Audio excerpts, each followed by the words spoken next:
guys, nandito tayo ngayon sa Tambuligo, Zamboanga del Sur. Sinamahan ko lang yung dalawa kong kuya kasi may bibilhin daw sila dito na klase ng itak. So, ngayon ay umalis kami sa bahay na 3 AM madaling araw. Tapos ngayon ay alas 7 na. So, kakain muna kami ng breakfast. Nag-order lang kami ng nilagang baka. Okay.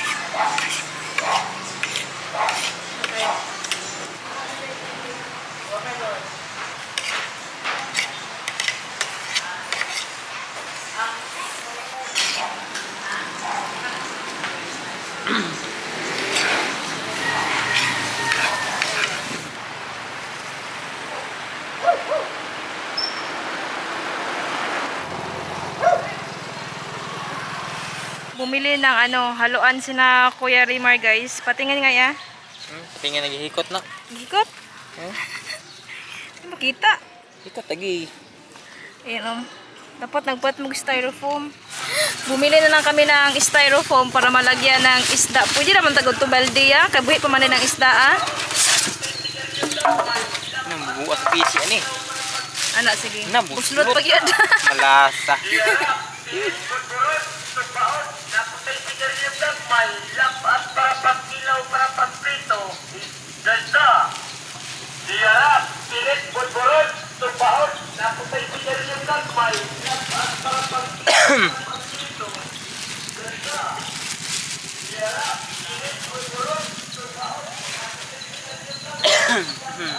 Oh, COVID na ni ba?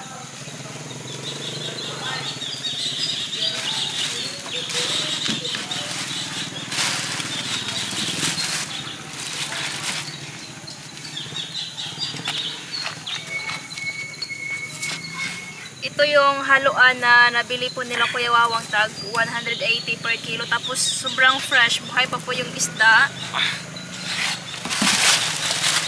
So ito yung kinikrave namin palagi sa Iligan City kasi wala kang mabili na haluan doon na fresh na as in buhay pa talaga.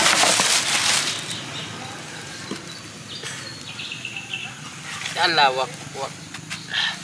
Ala, wak kang kumikisi. Kumikisi.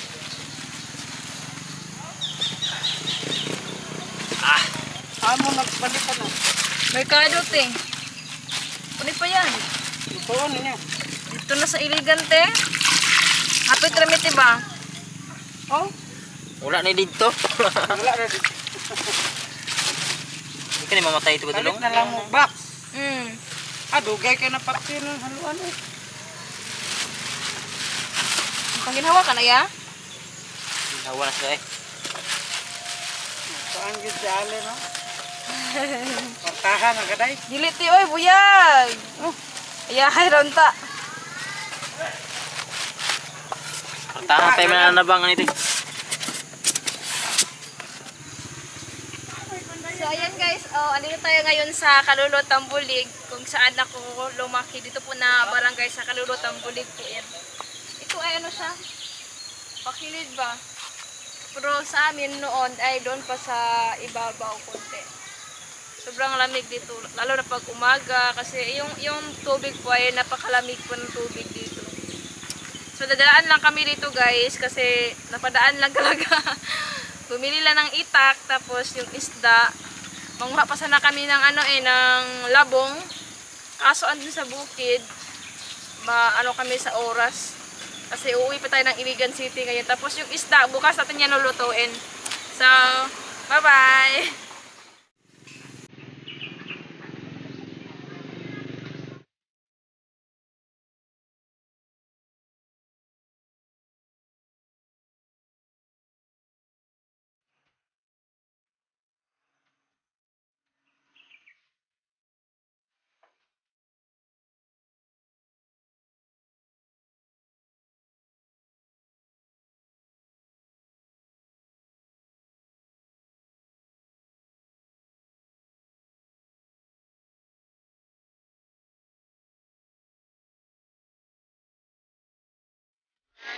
Andito tayo ngayon sa Kapatagan guys. Kapatagan, Lanao del Norte, Kapantino.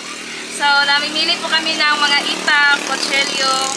Bali, ang klase po ng ginamit nila po ay molye po. So, ito yung ano, maganda siya sa gawing itak.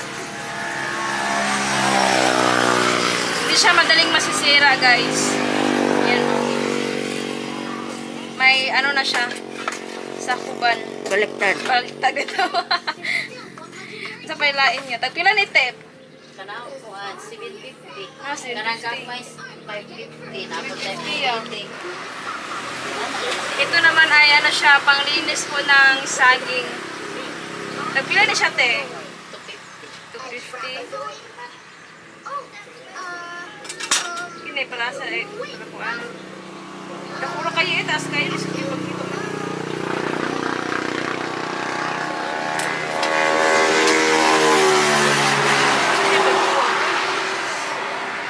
Tagpila, te? 60.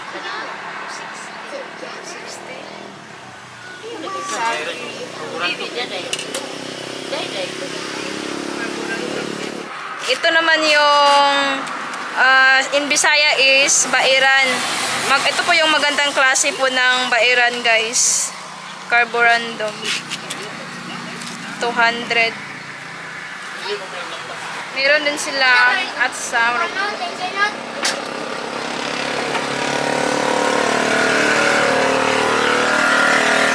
Comfortable po niya. Saan eh? Ha? Bago na kayo nakasulit to siya. Molye man yung nakasulit to sa idre para sa siya. Kung lisod mo na ibughagod. Ano ko? Lagi pang bunot labi mo. Kung lisod mo na niya. Okay na lagi na lagi. Ha? Sure di ay. Hindi di ay.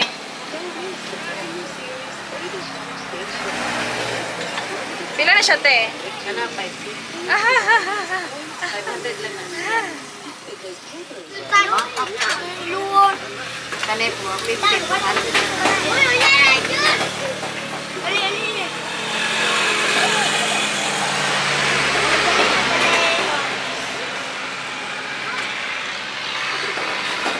apil ni siya dito. Okay. Pero magkagmay mo. Ano magagmay? Wala siya ka 50.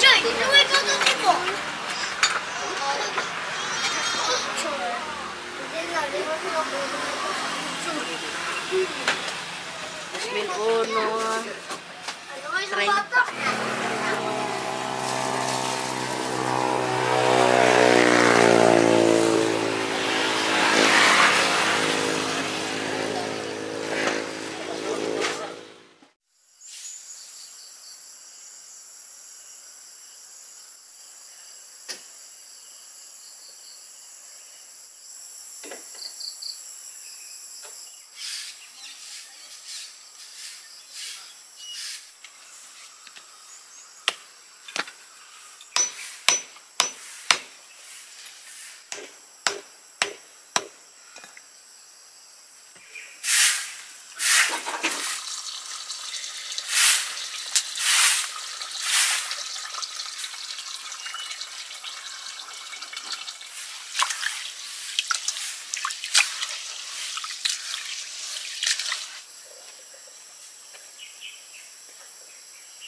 Hi guys! Magandang umaga sa inyong lahat. Ngayon po ay lulutuin na natin ang ating haluan or snakehead fish.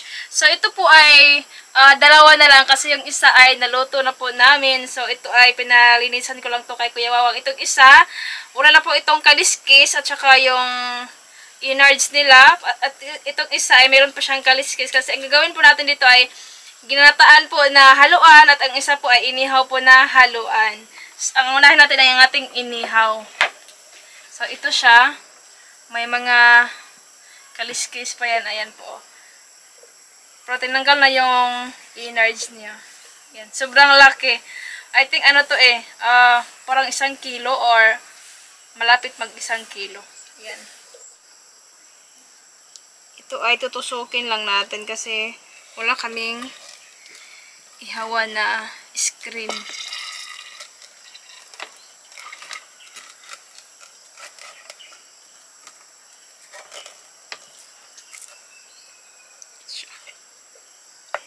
Maglagay lang tayo ng asin.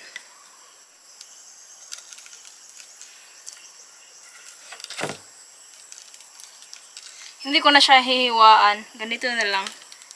Tapos itong sa tummy side, may ano naman siya, may hiwa.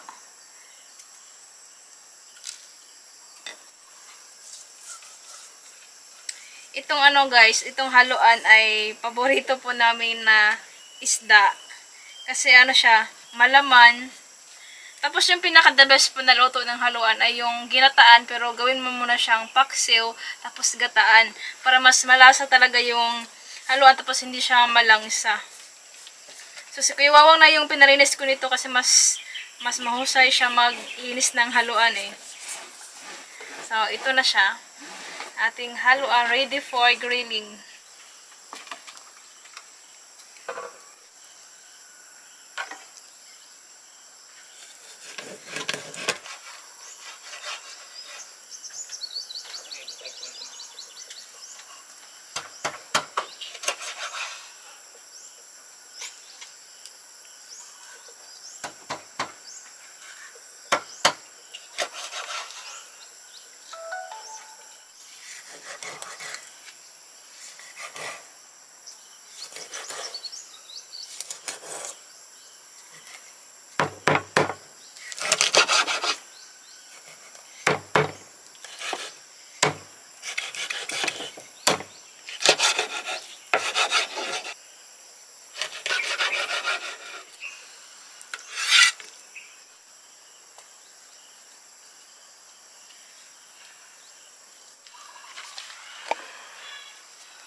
Patungo sa bilis-bilisan.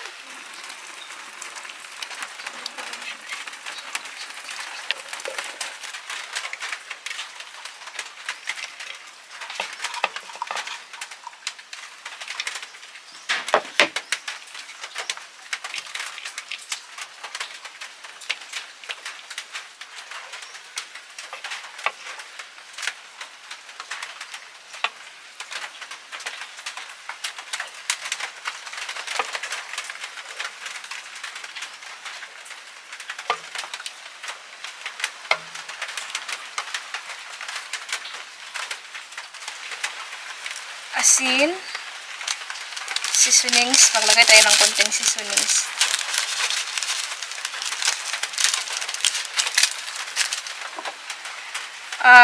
Black pepper powder at saka yung buo, paminta na para siyang crack lang.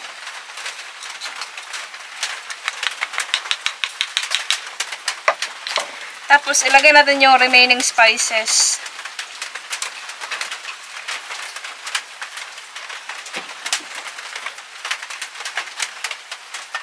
And then suka.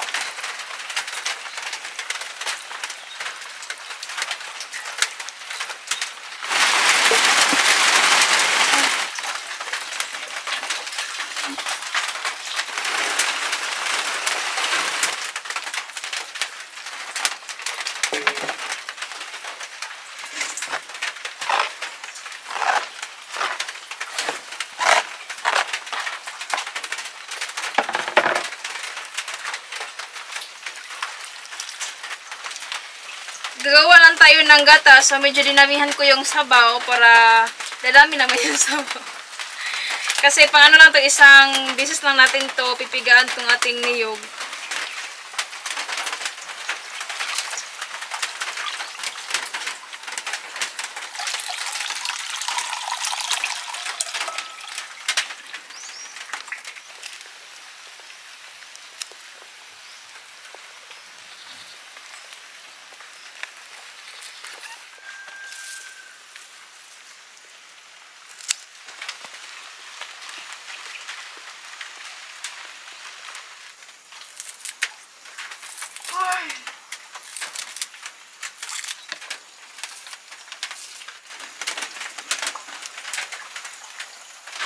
Kapag naluto na po yung haluan or nag-reduce na po yung sabaw, ngayon na maglagay pa tayo ng tanglad, pampabango po ng ating ginataang haluan at saka ang ating gata.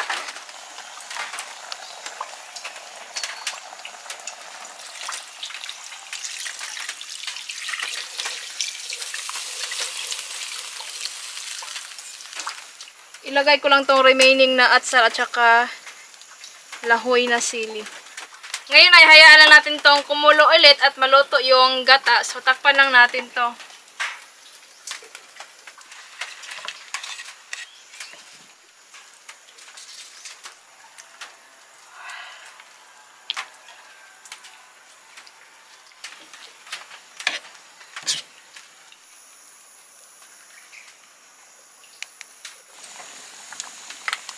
Sangig para mas mabango. Okay na to, hanguin na natin.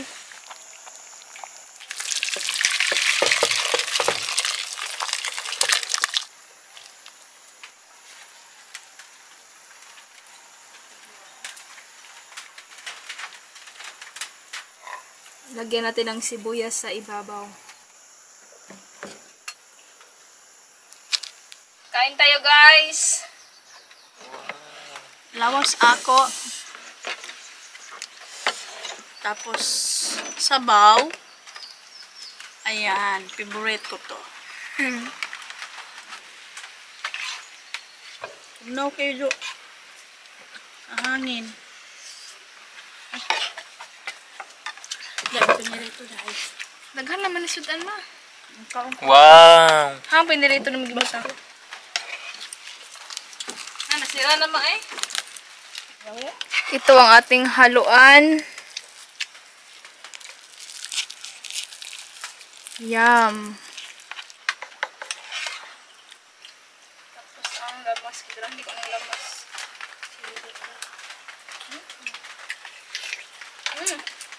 Alami. Tamo ko ipapagig nyo. Saan ba na sa ilinta? Pwede nyo dyan eh. Pwede mo sili. Ngo pa na. May tanim kami sili pero hindi pa namunga. Maliit pa.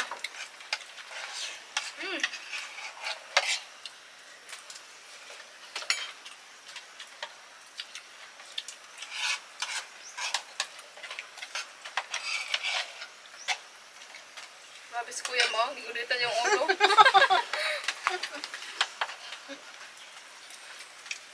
Apretadang haluan dahil namin.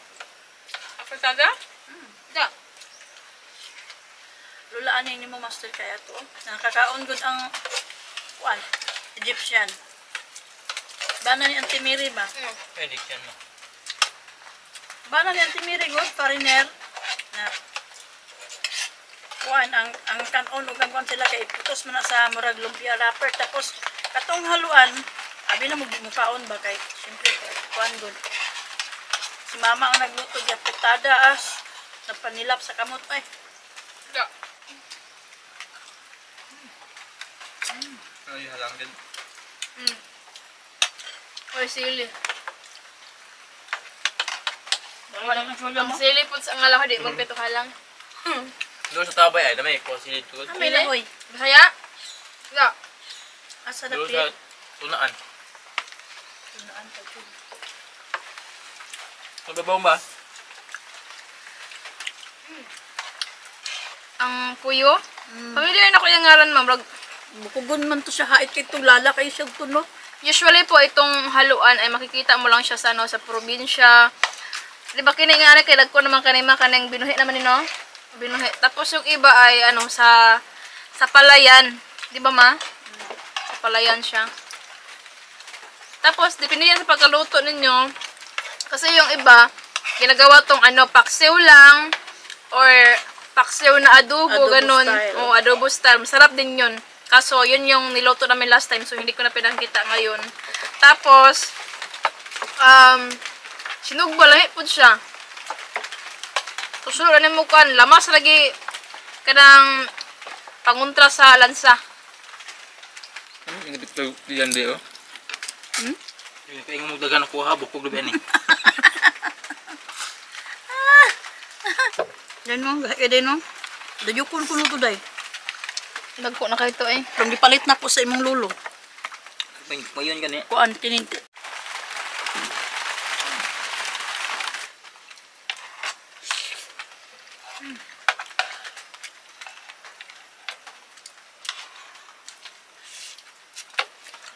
Busog na ko guys. Mapos na po dulaw ba?